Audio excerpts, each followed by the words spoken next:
Hello, welcome back to the OTB channel. Last week I looked at Rofi, which is a utility that's helped to make my life a lot easier. And this week I've found another little utility, one that allows you to change Alacritty themes with a single command. It's absolutely brilliant. See you after the intro.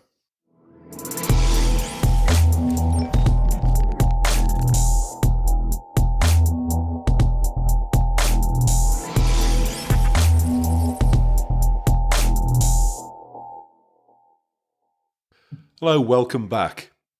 So, this is probably going to be one of the shortest videos I've ever made, and I can hear some of you breathing a sigh of relief, but there will be more than one video this week because I'm taking a little bit of a break.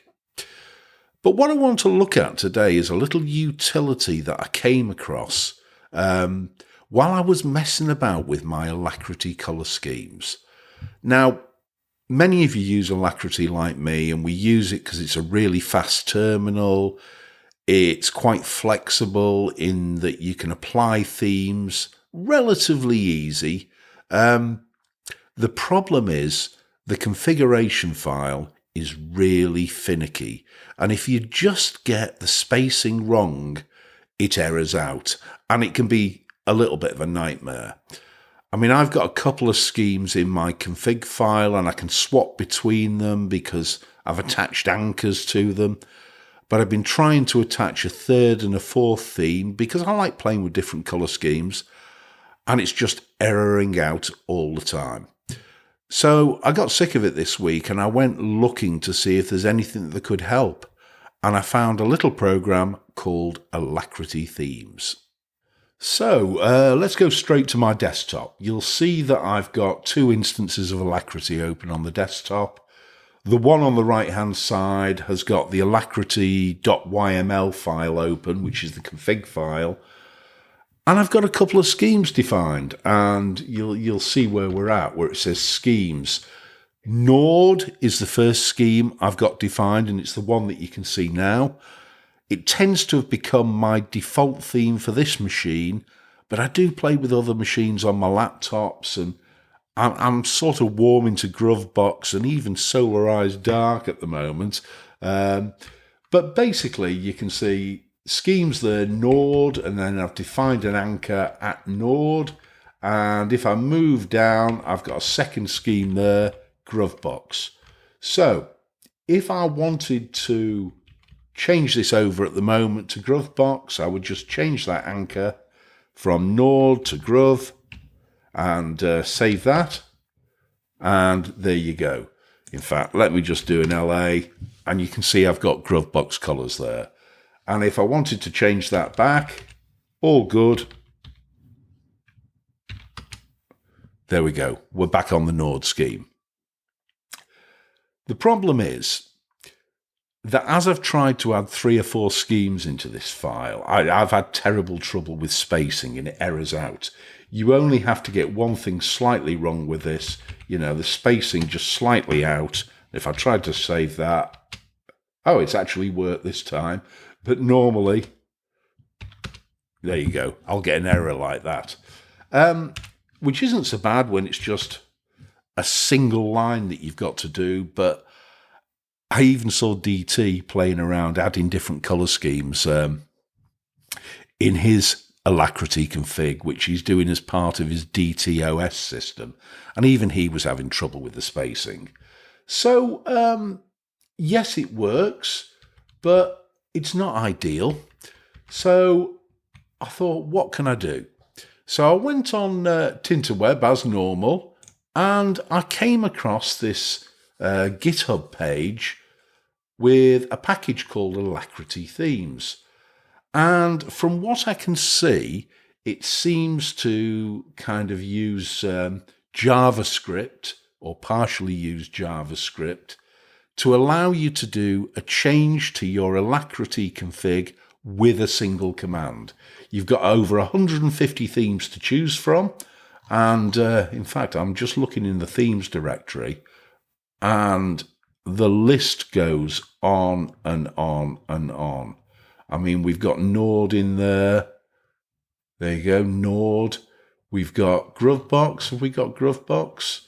Grovebox Dark. Yep, that's there. Solarized Dark, and all the rest of the stuff that, we all use all the time. One Dark is quite a nice scheme as well. So I thought, right, okay, well, let's give it a go. Now, this is an Arch system, so on Arch it's dead simple because alacritty-themes is in the AUR, so you just install it from there. If, however, you're not running an Arch system, you would just use the npm package manager. And to use that, you'll need to install Node.js and potentially npm separately.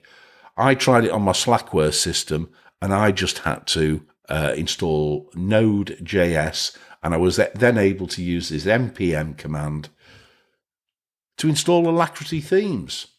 So, all looks good. Does it work? Well, let's go back here. I'm going to first, just get rid of all of this color stuff in my configuration file. So that'll do fine, and get rid of that. So I'm going to come out of that now and just clear the screen, and let's see if we can change a theme. So as far as I'm aware, we simply need to run alacritty-themes and specify the theme we want to apply. So I'll go for Nord. Wow. Let's change that over. I'm going to go for Grovebox Dark. Themes applied.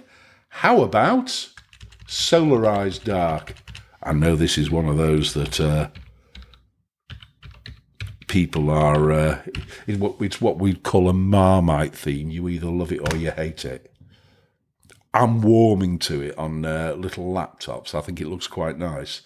And let's try One Dark.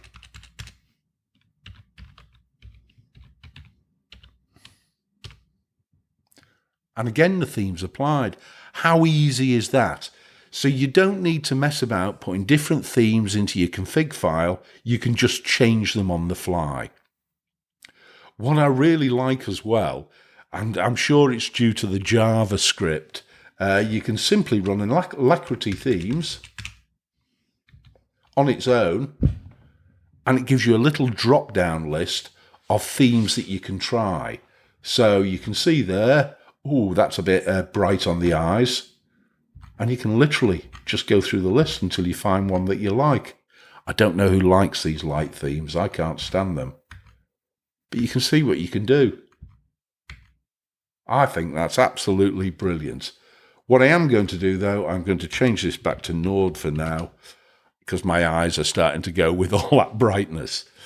So what a great little utility. There's not much more to say about it. Install it and apply it. Make sure that you get rid of any color configuration that you already have within your Alacritty config file. What it seems to do, if I just show you the config file that I've got now, what it seems to do is it just automatically adds into the config file a color section. So you don't need to keep your old color section. I'm just going to go down here until we find it. There we are. And each time you change, it just inserts the relevant color scheme with all of the correct spacing. And I've been playing with this for days and I'm really impressed. That's all there is to it. Right, well for me, this must be the shortest video I've ever made. But there's not a huge amount to say about this little utility, but I just think it's brilliant. It just works a treat. So I'm going to do some other stuff this week, at least one more video, possibly more, possibly one during the week and then one at the weekend. We'll see how time goes. But I hope you've enjoyed the video. If you have, please like and subscribe. If you'd like to support the channel, please join my Patreon on patreon.com/OldTechBloke. And I'd just like to obviously thank my existing Patreons who are Robert Boudreau, Aristotelis Papagiorgio, Stormpix, Mike Long, Tiger, Forrest Rhodes, Patrick Dano, Glenn Genoway, Magnus Johansson, and Darren Clift. Thank you guys, and I'll see you soon.